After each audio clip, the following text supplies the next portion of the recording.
Are you there? Are you there, Annette? Irene, can you give me those key points?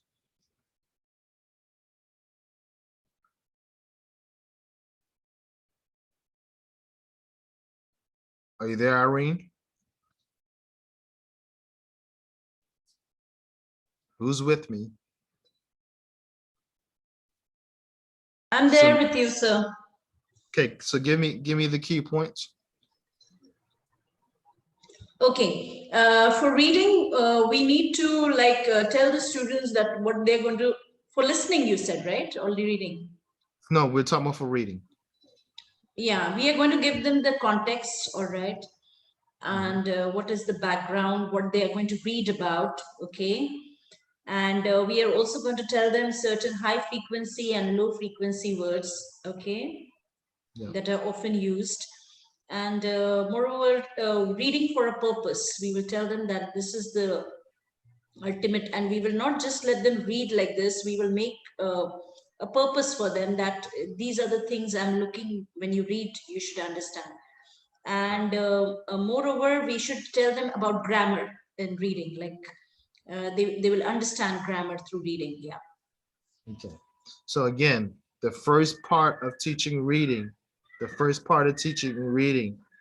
is preparing students to read. How do we prepare students to read? We're going to tell them what they're going to read about. We're going to be very clear. This story is about X, Y, and Z. Also, when we prepare the students to read, we're going to go over the high frequency and low frequency words that are contextually important to the understanding of the text. We're going to pronounce the words, and make sure the students are able to pronounce them properly. We're going to define the words relevant to the storyline, the understanding of the story. We're going to have them connect the words to their own lives. And we're going to have them verify that there is a connection by talking to each other. All right, we got that? Are you guys with me? Irene, Catherine, Annette, are you guys with me? Yes. Okay, you guys gotta talk to me because I feel like I'm talking to myself sometimes, okay? I need to know you guys are actively listening. Okay. So next, we need the next thing after we prepare for the reading, we're gonna, another part of preparing them for reading actually is getting them to focus on some questions. The same thing we did in the listening drill and teaching listening. We're gonna give them a reason to read. That's what Samara said, the purpose of reading. So we're gonna give them a reason to read. So we're gonna ask them some questions before they actually read the text.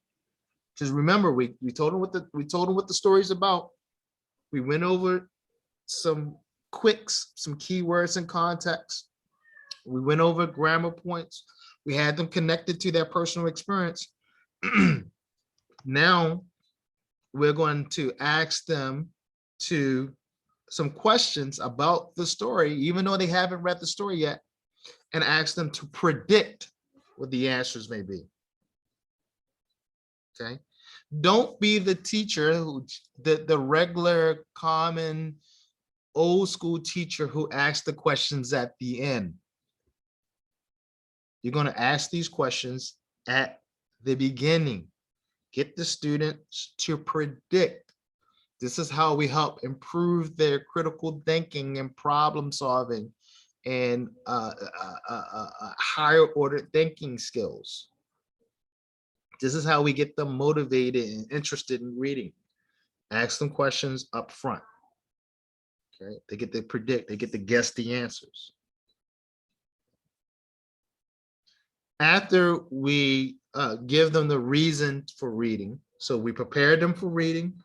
Secondly, we give them a reason to read, so we focus their reading. Now we're dealing with application. So now they have to do something with the reading. Right? What does this mean? What does the reading mean to the student? Okay. Can the reading be personalized through maybe an activity like a writing activity? So now, remember I said earlier, this is an extension. This can become an extension of reading should be becoming an extension of other opportunities. Let's read about it and listen to something connected to it and write about it. So can we get the students to personalize from the reading activity? Okay. And these reading activities, these extensions or this application can be group activities or they could be individual activities. Depends on what your objectives are for that lesson. Great opportunities to do some project-based learning. Give the students some reading, pose a problem that's in the unit, a unit problem, a reading that focus on a particular problem. And now they have to go out and listen to something, maybe read something else and respond by writing or doing some other type of project to solve the problem.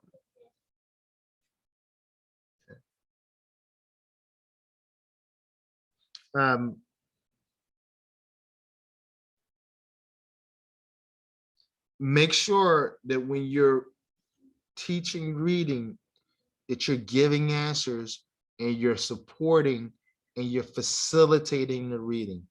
And you're not turning reading into a testing activity. You're not turning reading into a dramatic reading contest and the best reader gets a star. No, that's not what this is about. This is about facilitating higher ordered thinking through reading. When you're testing, you're testing. When you're teaching, you're teaching. Okay.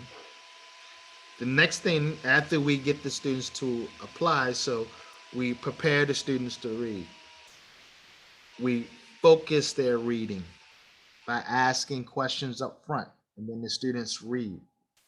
We apply, we give them some type of application, all right, where they actually apply. And these applications, they could be fill in the blank, they could be open answer questions, but it should be something meaningful and not mundane. It should be something where the students get the chance to talk to each other or think or get a chance to think individually and provide some type of response. The application should be connected to their thinking or through collaborative thinking or individual thinking. Finally, after the application, and we spend some time doing that, then we need to reread. We need to reread for main ideas. We need to reread for details. We need to reread to explore the text further, to extend the text, to draw connections, to do further research. Another opportunity to do some project-based learning. Another opportunity to do some problem-based learning, depending on what your age group and the abilities of your student.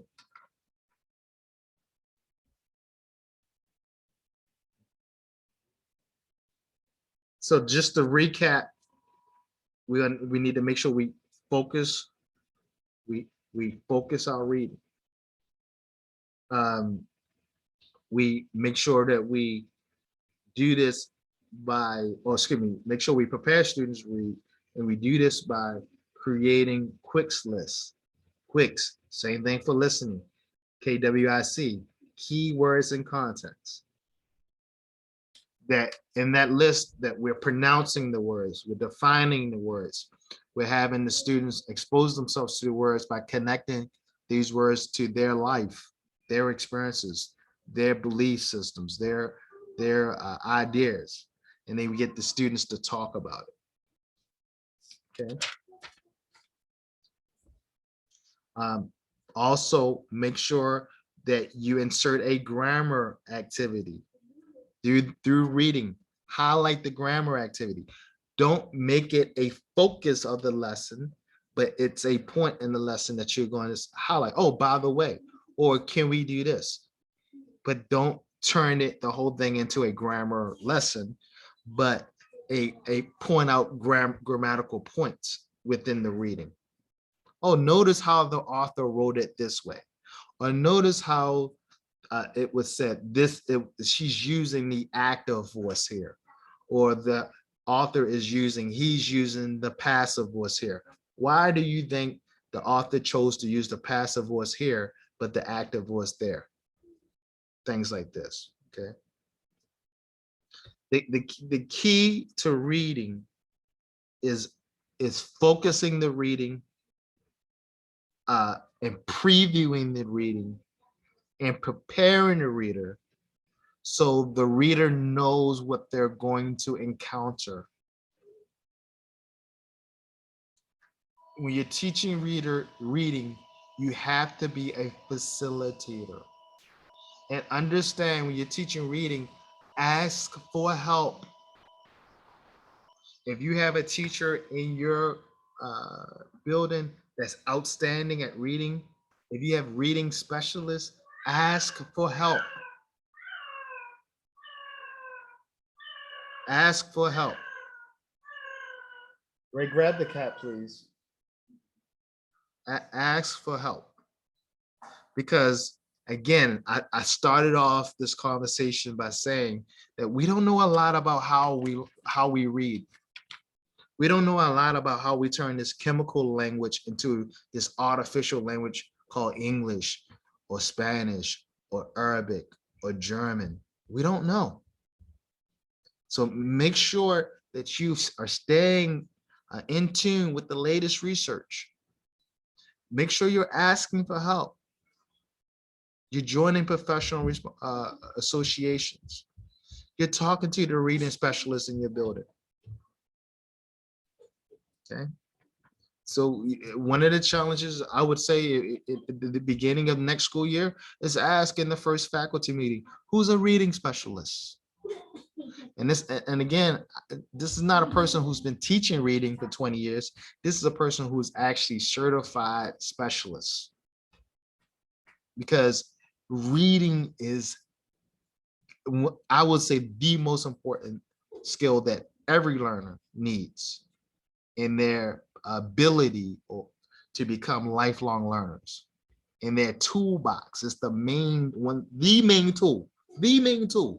Just like every toolbox should have a hammer and a screwdriver, every learner's toolbox, every academic, every thinker, every lifelong learner has to have the tool, the instrument of reading. I'm actually surprised at myself because I'm finished. That's the hour conversation I want to have. I will take this time now to field any questions that you guys have. Sir, I have heard about Lexile Levels, yeah? Can you brief me a little about it, yeah? Lexile Levels, how to determine the Lexile level of the student. Yeah, so again, this is where you want, if this is not your specialty, you want to definitely get a reading specialist involved. But there's a lot of outstanding technology out there. You have your map results that focuses on reading.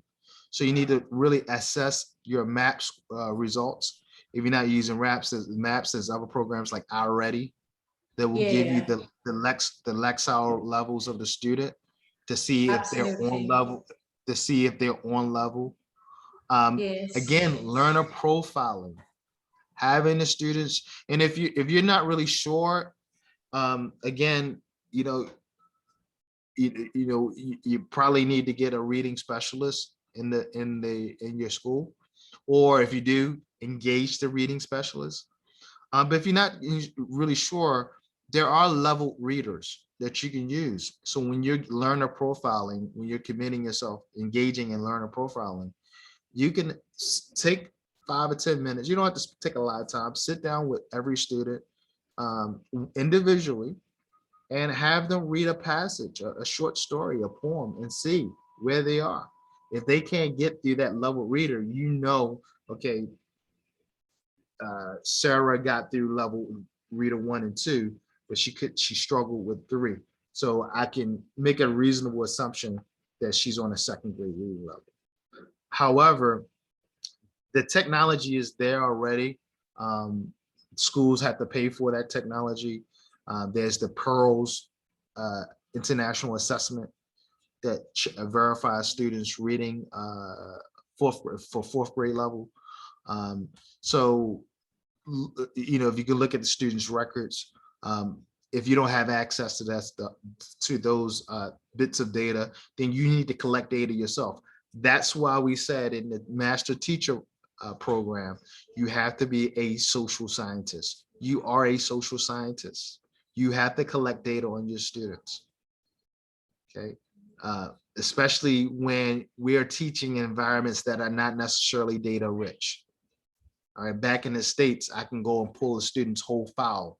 So if he's in the 5th grade, I can see what he did in kindergarten. I can see what he did 1st grade, 2nd grade, 3rd grade, 4th grade, and I can make some determination. I can get with a team of people. I can even call people, his prior interventionists, all that stuff. We have IEP committees and school sit team committees. We don't have those things here in the Middle East, especially in Saudi Arabia. So that tells you we need to transform our schools and get those things so we can create data-rich environments that can transform instruction so educators can make data-based decisions, for instance, reading. Because once you understand a student's reading level, then that will dictate a lot of the other instructional things you do and content that you present to the students. And I believe then we will withdraw from this need to focus on grammar, because grammar is kind of a crutch, and deal with the other skills that students need to thrive. So I don't know if that answers your question, Samara. That's quite understandable. Thank you so much. That's quite good. Yeah. Any other questions? Does anyone have any other questions? So what I have understood by reading is that we have to lead them to some problem solving and project at the end, right? This is the critical thinking questions we have to lead them, right? By giving them, we'll start at the end of the reading, we have to give them some critical thinking question, right? Related to that. It depends. So let's go back. It depends on what you're trying to do. Okay. So, you know, the first thing we're going to do is prepare them for the reading. This is where we pronounce the words, we define the words, we expose them to the words. Then we're going to focus the reading through by giving them a question about the reading and have them predict the answers. Okay. So here is where you're setting the tone. What are you trying to do? Because obviously we're going to level up. We want them to read for understanding first. And then once they prove for understanding and they're able to apply that they understand, which is the next step. The last step is rereading, right?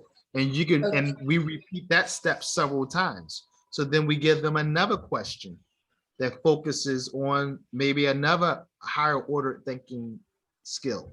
So maybe the first question focuses on the main idea. We go through and we read for the main idea. We apply the main idea. So doing something with that main idea. Then we go back and reread, maybe this time for details. And then we apply. So what the students predict, they read, find the answer, and then they apply the details in some type of real world way, some type of authentic way. And then now we reread. Now, maybe this time we're rereading for some higher order thinking skill, like an extension skill or a skill that that analyzes or evaluates or interprets or synthesis, where they have to synthesize something. So we can go through that rotation, 10 times. It's really up to what you expect out of that reading activity. Some reading activities, all you want to do is get the main idea, get them to understand the main idea, get them to understand the gist, be able to contextualize the text. Sometimes you're going to want them to get the main idea in the details. Sometimes you're going to want them to be able to infer the text. Sometimes you're going to be able to want them to extend the text. Sometimes you're going to want them to rewrite the text.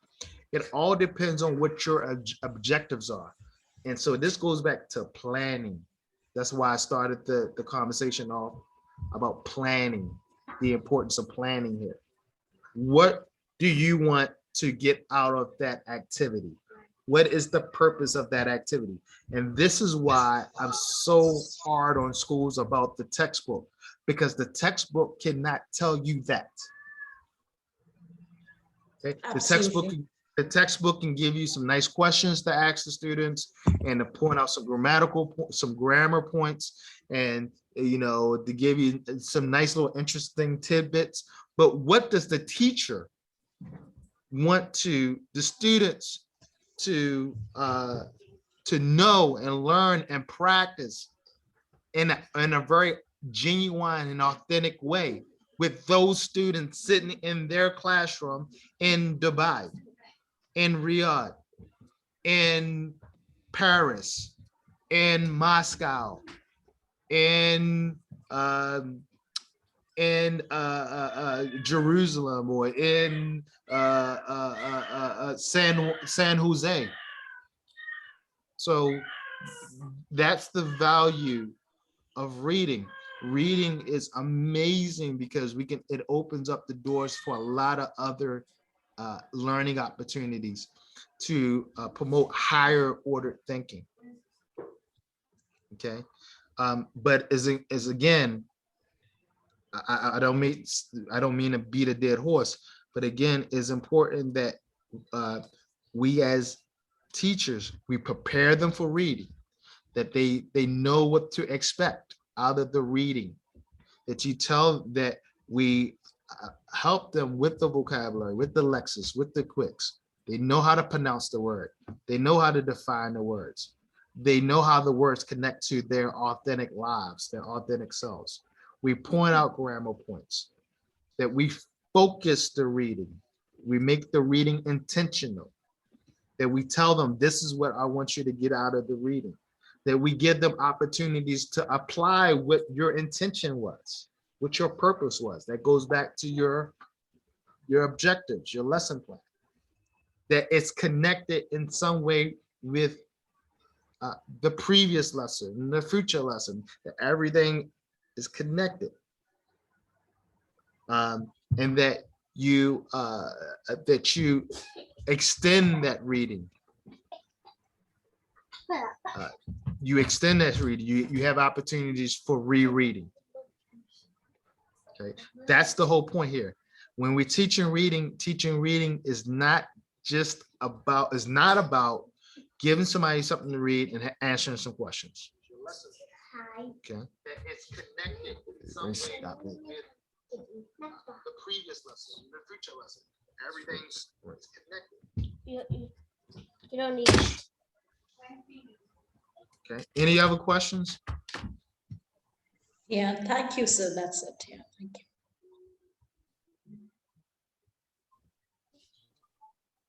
Huda, do you have any questions? No, sir. Thank you. Thank you so much. Huda, you're in the master's program. You should be asking me a ton of questions. It's just a beginning, and I just took one course, and it's creating a positive classroom environment. So I'm just Yeah. fine, like, but you know what I'm thinking, like currently I'm teaching this grade 7 literature. Okay. So in literature, I'm just thinking what I am doing and what you are doing. Like it's almost same, but the thing is that the curriculum, it is hardcore. Okay. So the first thing we're teaching The is like, curriculum this is is what? what What our is the school is curriculum? telling Hold us, on, that you have stop. to teach the Stop, stop, vocabulary stop, words. stop. Stop a second. Then, What is the curriculum? What's the okay, curriculum? okay, okay. Hardcore. That's not a curriculum. That's a textbook company. Stop, guys. Stop calling those curriculums. Textbooks are not curriculums. Okay? They're not curriculums. Pearson Okay. is not a curriculum. McGraw-Hill is not a curriculum. These are textbook companies that work for profit. Okay. Okay, they are part of the Okay. curriculum. They are resources in the curriculum. Okay, the curriculum is everything Okay. that you do Okay. to help promote learning, acquisition. So don't think that the textbook is your curriculum, that you must follow what the textbook says. The textbook is Okay. just a suggestion. You are the teacher. Your academic advisor, I don't know the setup of your school, but the school decides the curriculum and builds the curriculum. Okay? Because the people in Harcourt, they don't know what's going on in your classroom. They don't know what's going on in your school. They don't know the wants, needs, and expectations of your learners. Okay? Yeah. So get yourself out of the mindset of Okay. Just get yourself out of the Thank mindset you of for letting me know. So get yourself out of the mindset that the textbook is king. The textbook is not king. They're just a resource. Just a resource. Now, don't get me wrong. They're good resources. They're excellent resources. I'm not talking bad about textbooks. They're excellent Okay. resources, but they're resources Okay. nevertheless. Yeah. Okay? Okay. They're resources Okay. nevertheless. All right? So what were you saying about literature? Oh, okay. Okay. Okay. I was telling you, like, the way we teach, like the first thing we teach them about vocabulary words, okay? And there's just the general idea and the background. Mm-hmm. Yes. Hello. Yeah, and just the Yeah. general idea and the background, okay? And then our students, they read, okay? And sometimes I ask them, like, after reading, without saying anything, what did you understand from this text? And they're giving their own ideas. Like, obviously every student thinks differently than others, right? So that's how I teach, but I think I am in the middle. Like, I'm average in teaching them about reading, because most of the things I do cover. Yeah. So here's what I would do. Instead of asking what they think about that after they read, ask them that question before they even read the text, because you're going to tell them about what they're going to read. You're going to give them background, like you said. You're going to go over the vocabulary. So ask them what they think about this, and then ask them again after they read the text, so they can compare and discuss with each other about whether their ideas changed, or whether there were a variance in ideas, whether they had some type of epiphany as a result of reading it. Also, I would do that. And Hold on 1 second. I would do that. Maybe remember, you're gonna reread, right? So I would focus the questions on main idea first, maybe, to make sure they understand the main idea. Or it really depends on what you're trying to teach, actually, because sometimes when you're teaching reading, you might be trying to teach about the elements of literature, to literary elements. So you might want to know what was the climax of the story, right? So you might be teaching about climax. So that would be the purpose of reading for that one. So you want to ask the question: at what point did the climax? At what point did the climax occur in the story, or in the piece? Or who was the protagonist? or list the protagonists in this story or this piece, or list the antagonists. My point is, you're going to put those questions first. Who do you think? So let's say you were teaching literary elements, and I say, and you want to show the difference between the protagonist and the antagonist. And so the first question might be, after you tell them, obviously, what the protagonist is, you're going to tell them what a protagonist is. The protagonist is the good guy. It's normally is a guy who has the conflict, right? And he's trying, or she's trying to resolve the conflict, right? Sorry, excuse me. Don't mind. I have to leave now. I have some urgent work down. No problem. Yes, so sorry, sir. I would join you to in the next class. We're pretty much finished. No, we're pretty much finished. Join us tomorrow in the COT class, okay? Yeah, I will try and join, sir. Thank you. So sorry, sir. I have to leave. Yeah, thank you. Bye. No problem. So, so here is where we would ask the focus questions. Okay. Here. Okay.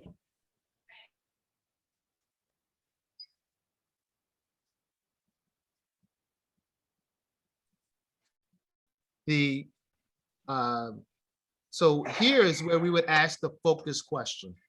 So now that they know the protagonist, who is the protagonist in the story? And they'll read for that. That's a purpose for reading. Now they're reading to figure out who the protagonist is.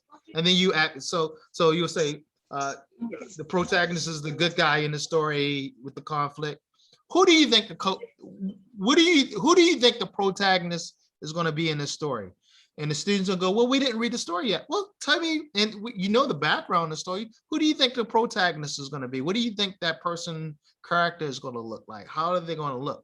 And then, well, they might be this type of person or that type of person or shy or, okay, now let's go and read for that. And they read for it. Now, who's the protagonist? Oh, the protagonist is Sarah. And Sarah, oh, she was shy. See, I was right about that. I told you. Yeah. So that's what you want when you make sure that you preview everything. Okay. And that you give them one question at a time. You give them the question up front before they read. You ask them the answer. They predict the answer. They read for the answer. They find the answer. You apply the answer. So now, after they find out the answer, then you go into application mode. Okay. So now, write one sentence, write 2 sentences, write 3 sentences, or do a graphic organizer showing why Sarah is the protagonist, or write a list on why the characteristics of Sarah and why she's the protagonist, and then pass that list with your friend. Or here's a cool one, pass out index cards. Write one word that represents Sarah as the protagonist, and walk around the class and share that word with at least 5 of your classmates and talk about that word and why you selected that word. That would be application. Okay. And then you can go back and reread for another thing. Okay, now we're going to go for the antagonist. And you go through this drill again. So what I'm trying to say is that you want it to be purposeful. That this is not just an act of going over vocabulary, which is a good thing. You did that. You previewed the text. You gave them some background. Okay. And now we don't just read and answer some questions. Okay. That's boring. Oh, we gotta read. Why can't we just do that at home? No, they want to say, oh, it's gonna be reading. I wonder if, how I'm going to be able to inject me into the story, because that's actually what we want. That's how we get the higher order thinking. Okay. Now, the downfall to this, the one negative, Huda, may be time consuming. All right, that's the one. So the reason why most teachers, they kind of, okay, here's the story, here's the vocabulary, let's read the story, let's answer the questions at the end, because they're just trying to get they're trying to get through the lesson, but what was really learned from that story. We don't just do stories just to do stories or do reading opportunities, whether they're stories, fictional or non-fictional. We don't do it just to do it. We do it because we want to highlight higher order thinking opportunities or practice and highlight opportunities for higher order thinking. This is how we create critical thinkers. This is how we create problem solvers and more. And guess what? This is how we create good writing. This is how we develop good writer, because a good writer has something to say. So as teachers, what we're trying to do is facilitate that by giving students inputs and practice opportunities and reading opportunities and speaking opportunities and writing opportunities and listening opportunities, so they can have a cachet of experiences from different perspectives, so they can go and synthesize, whether it's writing, whether it's developing a project, whether it's whatever it is. That's the value of writing. And so let's not lose that. Let's not make it just this mind. Oh, we got to read this. We got to read about this. Oh, look how many pages. Oh, it's 500 pages. Oh, this is going to be miserable. Why? Because we're doing this mundane. Okay, boys and girls, we're going to read War and Peace. War and Peace took place during the Victorian era of literature. And these are the 5 vocabulary words that we should know when reading this piece. Okay, let's read chapter 1. Okay, you read chapter 1. Here are 5 questions that you should go back and answer the question to chapter 1. Okay, Mohammed, did you answer the question? Yes, teacher. What is the answer to chapter 1? Well, the answer to question 1, no, that's not teaching reading. Teaching reading is previewing the text, giving background, and extracting the students, the learners' selves inside the text. Teaching reading is showing elements, literary elements, authentic, essential elements of life, and applying it to what they're reading. Experiences, anger, happiness,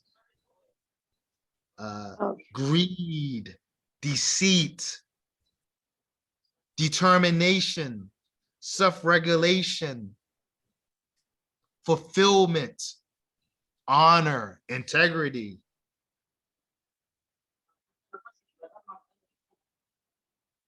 You see, that's what we're trying to get. So again, what we really need to do in order to have successful reading lessons, it needs to be well thought out at the beginning of the school year.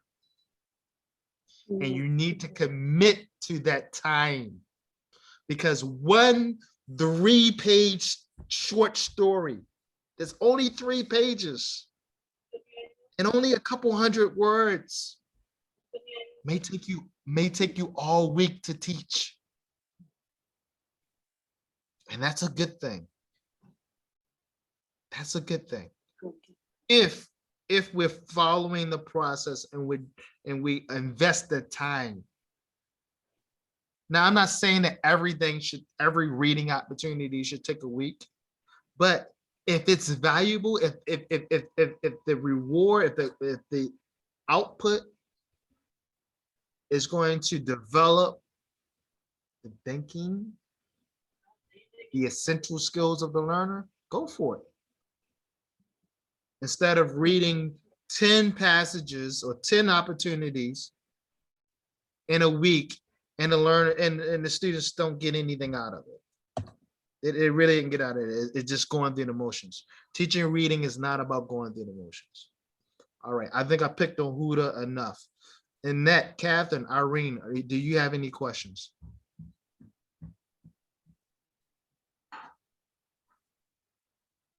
Annette, Catherine, Irene, are you guys there? I think I will prepare the list, the questions if I have any, and then I'll forward them to you in our next meeting.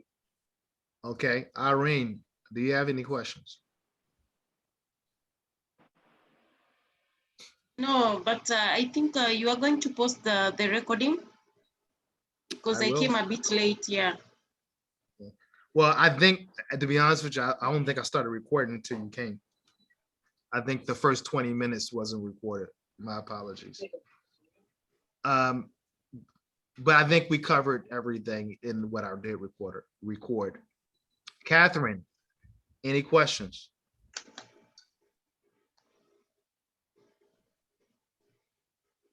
Catherine, are you there? All right. All right. That's teaching reading. Thank you for giving me an extra hour and a half of your time. We will see you Saturday. Also, please log in. Thank you so much, sir. Please log in tomorrow if you can for the COT. We got a special guest. Remember, you guys need to do the essay for the completion of your certificate. So I would log in tomorrow. We got a special guest tomorrow for the Cultures of Drinking experience. All right, we'll see you guys tomorrow. Tomorrow, if not Saturday. Bye-bye. Bye bye. Okay. Thank Thank you. you so much, sir. Have a nice day.